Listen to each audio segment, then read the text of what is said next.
आप इमेजिन नहीं करेंगे, जो लोग, आपको मालूम होता है कौन आपके काम को बिगाड़ना चाहते हैं। काम तो नहीं बिगड़ता, आप तो बढ़ते जाते दिन प्रतिदिन,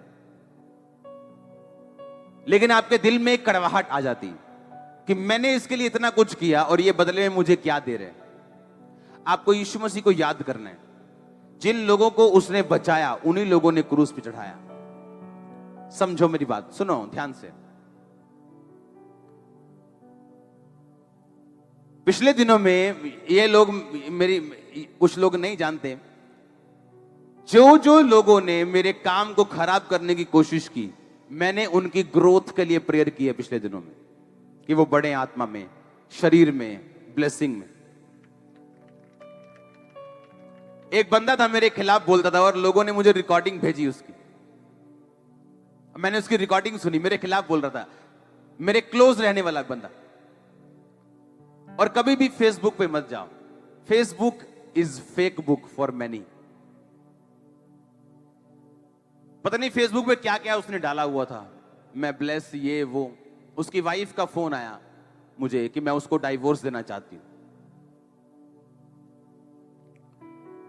मैंने मैसेज पढ़ा और उसी दिन मैंने उसकी रिकॉर्डिंग सुनी थी और मुझे गुस्सा था मन में।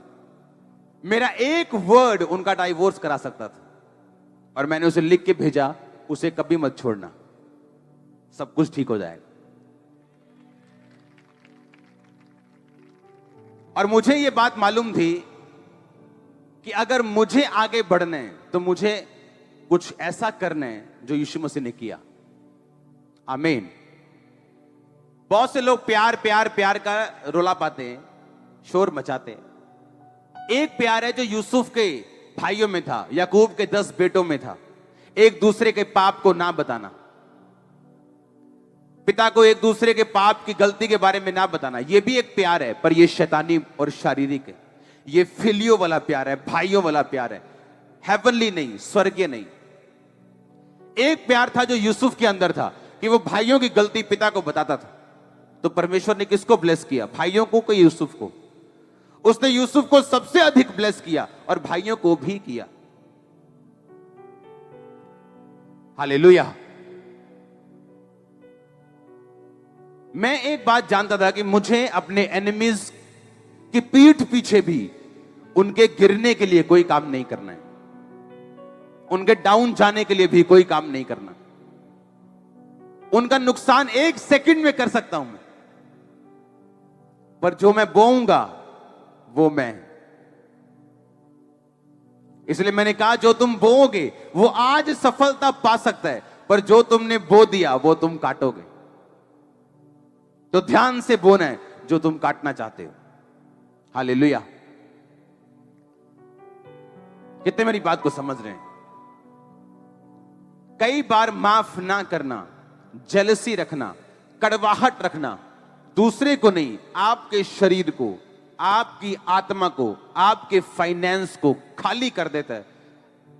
आपको किसी शैतान की जरूरत नहीं है अगर आप माफ करने वाले व्यक्ति नहीं है तो, क्योंकि आप खुद ही शैतान हैं।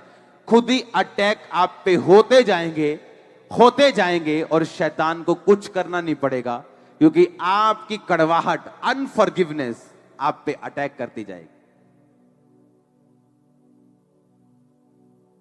हाल परमेश्वर देखता है आपको, कई बार आप नुकसान पहुंचा सकते हो और वो व्यक्ति का जो 24 घंटे आपका नुकसान पहुंचाने में लगा हुआ, आप बोल सकते लेफड़ कि 100 सुनार की और एक लोहार की चक फिर आला फड़। पर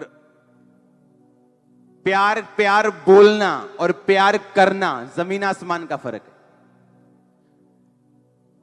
मैंने लोगों को प्यार प्यार बोलते देखा है, लेकिन करते नहीं देखा है।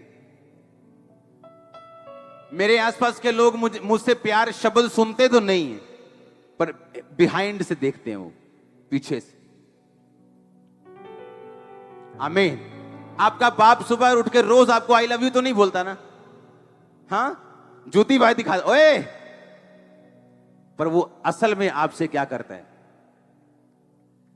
और जो फेक फ्रेंड है वो चुम्मियां तो 10 लेता है रोज आके, पर टाइम आने पे खड़ा नहीं होता। हालेलुया। तो लिखा खुला हुआ डांट गुप्त प्रेम से उत्तम है। हालेलुया। आपका बाप आपको डांटता था कि आप लॉन्ग में जा सकें, आप बीच में खत्म ना हो जाएं।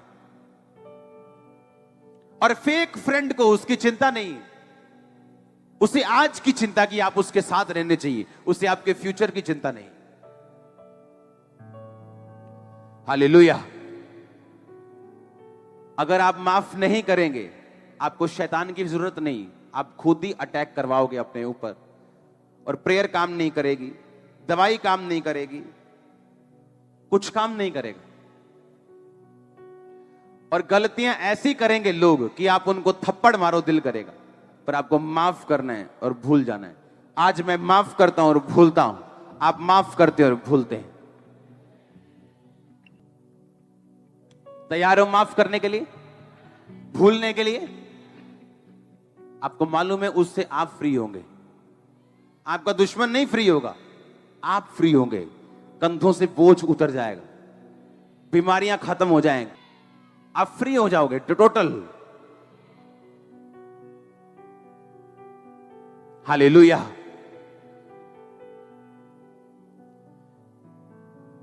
कितने मेरी बात को समझ रहे हैं? एक बंदा था, मुझे चिढ़ाने के लिए वो बड़े काम करता था, पर उसको मालूम नहीं था कि परमेश्वर उसकी लाइफ में क्या चाहता है। परमेश्वर ने मुझे उसके लिए प्रोफेटिक वर्ड दिए हैं जो उसको कभी नहीं मालूम, पर मैं उसको बताने वाला हूं ताकि वो और बढ़े। Don't worry. कितने मेरी बात समझ रहे हैं? आपको साबित करने की रियल लवर कौन है, फेक फ्रेंड्स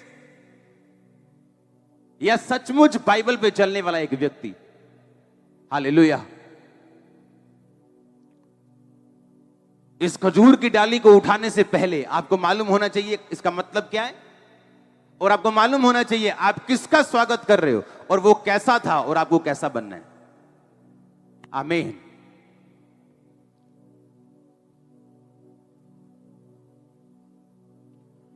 मत्ती 28 में लिखा, उसने कहा जाओ और सब जातियों को क्या करो, और जो आज्ञाएं मैंने तुम्हें मानना सिखाई हैं, कहता उनको मानना सिखाओ, और देखो जगत के अंत तक मैं तुम्हारे साथ हूं।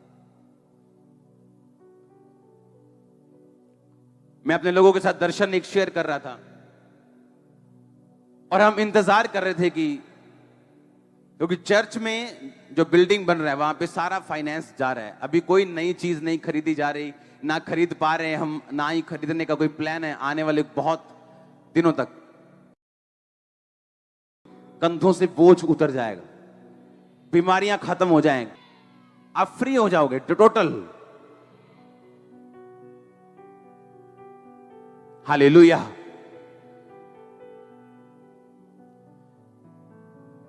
कितने मेरी बात को समझ रहे हैं? एक बंदा था, मुझे चिढ़ाने के लिए वो बड़े काम करता था,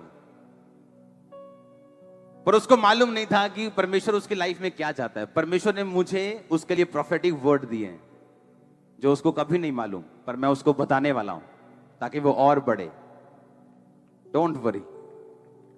कितने मेरी बात समझ रहे हैं? आपको साबित करने की रियल लवर कौन है, फेक फ्रेंड्स या सचमुच बाइबल पे चलने वाला एक व्यक्ति? हालेलुया।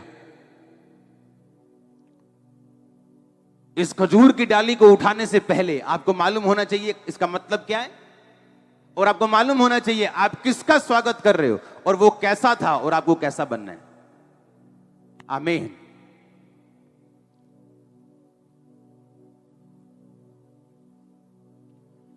मत्ती 28 में लिखा, उसने कहा जाओ और सब जातियों को क्या करो, और जो आज्ञाएं मैंने तुम्हें मानना सिखाई हैं, कहता उनको मानना सिखाओ, और देखो जगत के अंत तक मैं तुम्हारे साथ हूं।